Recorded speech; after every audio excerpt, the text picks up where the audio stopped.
Good morning all of you. आज जयप्रकाश नारायण जी पर विस्तार से मैं बताऊंगा। 1902 में जन्मे, 1989 में मरे। उनका जीवन परिचय। जयप्रकाश नारायण को भारत में एक लोकप्रिय नेता, समाजवादी चिंतक, सर्वोदय के कार्यवाहक तथा पूर्ण क्रांति के प्रणेता के रूप में जाना जाता है। अपने राजनीतिक जीवन में महात्मा गांधी, आचार्य नरेंद्र देव, विनोबा भावे आदि नेताओं के साथ जुड़े रहे। भारतीय राष्ट्र आंदोलन में उन्हें आंदोलन को जन जन तक पहुँचाने का श्रेय दिया जाता है। जयप्रकाश नारायण का जन्म 11 अक्टूबर 1902 को तत्कालीन बिहार के सिताब दियारा नामक गांव में हुआ। वे एक मध्यम वर्गीय परिवार से संबंधित थे। उनके पिता का नाम हर्षोदयाल श्रीवास्तव था। वे एक सरकारी अधिकारी थे तथा जयप्रकाश नारायण को अपने समान ही सरकारी अधिकारी बनाना चाहते थे। जयप्रकाश आरंभ से ही अंतर्मुखी थे। यदि वे सरकारी अधिकारी बन जाते तो उन्हें कोई नहीं जानता।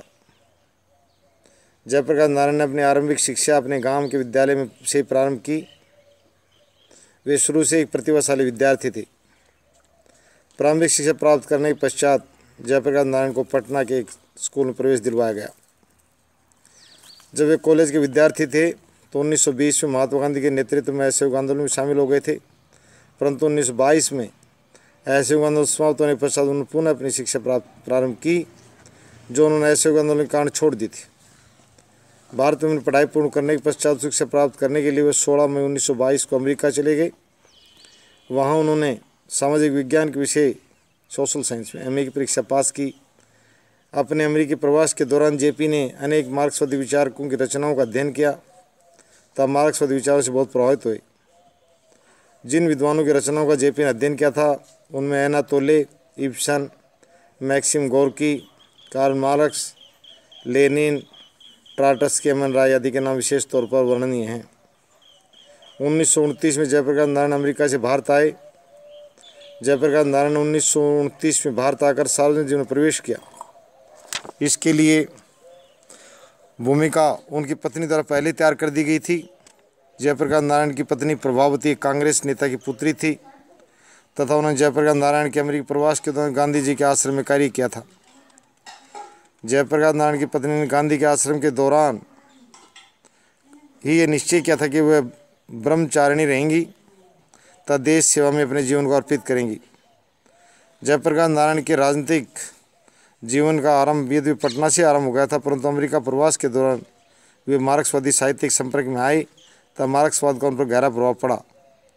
1929 में भारत आने के पश्चात उन्होंने गांधी जी से मुलाकात की। इसके बाद वो पंडित जवाहरलाल नेहरू के संपर्क में आए। उन्होंने 1929 के लाहौर के राष्ट्रीय आंदोलन के उस ऐतिहासिक में भाग लिया जिसके अध्यक्ष पंडित जवाहरलाल नेहरू थे तथा जिसमें पूर्ण स्वराज्य को राष्ट्रीय कांग्रेस का अंतिम उद्देश्य घोषित किया गया था। जयप्रकाश नेहरू जी के अत्यधिक प्रभावित किया तो उन्हें कांग्रेस का सचिव नियुक्त किया।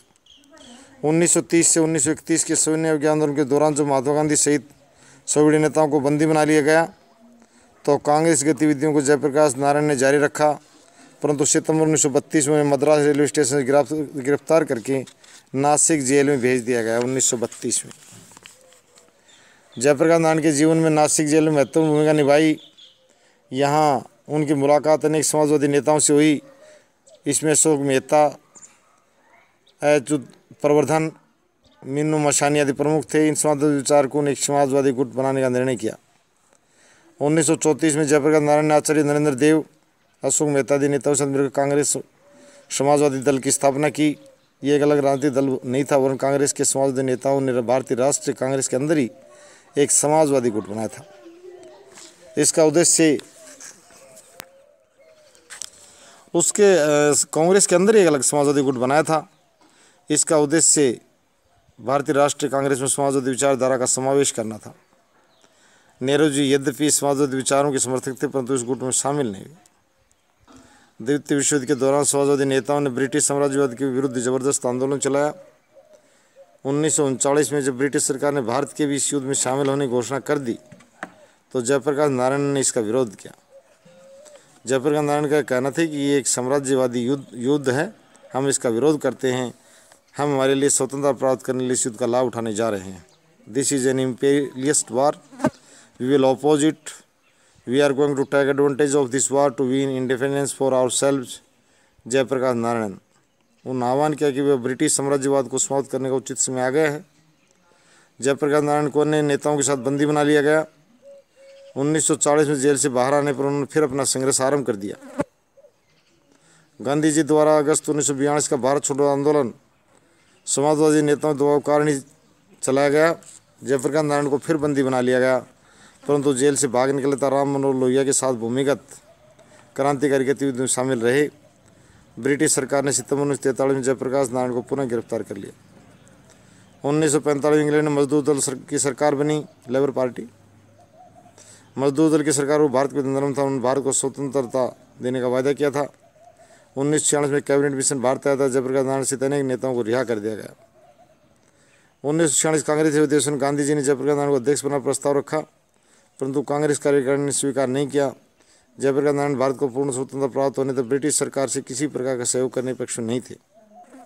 भारत की स्वतंत्रता के पश्चात समाजवादी गुट भारतीय राष्ट्रीय कांग्रेस से अलग हो गया तथा 1948 के वार्षिक सम्मेलन में इस गुट के नेताओं ने भाग नहीं लिया।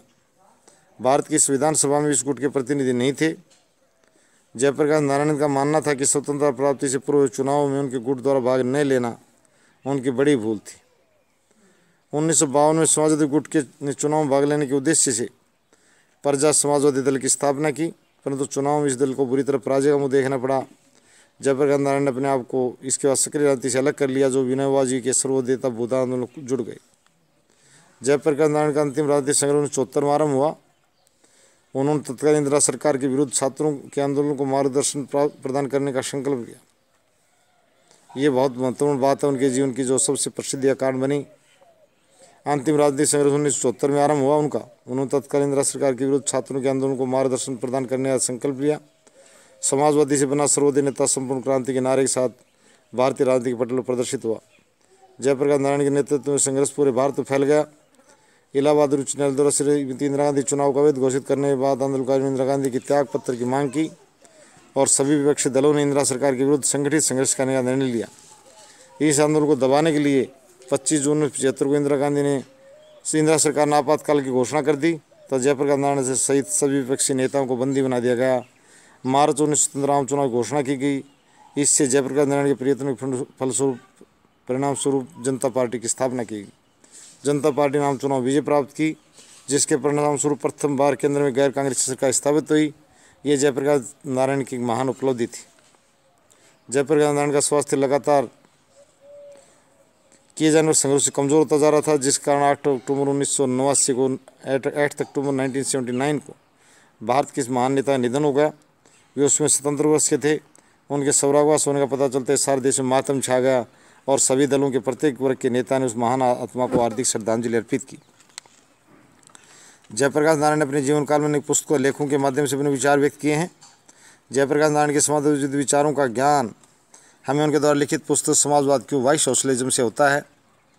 इसमें जयप्रकाश नारायण ने बताया कि समाजवाद के क्या आधार हैं, कांग्रेस समाजवादी दल क्या चाहता है, समाजवाद को कैसे प्राप्त किया जा सकता है।